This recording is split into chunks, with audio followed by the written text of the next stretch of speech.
जी बिस्मिल्लाहिर्रहमानिर्रहीम अस्सलाम वालेकुम। मेरा नाम मायरा है और मेरी क्वालिफ़िकेशन जो है वो एमएस सॉफ्टवेयर इंजीनियरिंग है।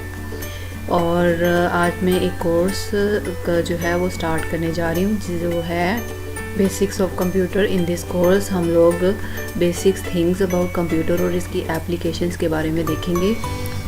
और इसकी जो कोर्स की आउटलाइन है वो है basic concept of computer system.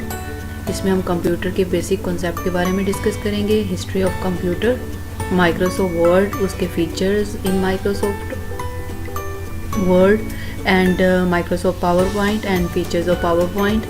और इसमें हम World Wide Web internet features देखेंगे और असाइनमेंट्स और इसमें कुछ क्विज़ कंडक्ट किए जाएंगे, ठीक है। और अगर कोई और क्वेश्चन वगैरह हो तो वो मुझसे काइंडली पूछ लीजिएगा।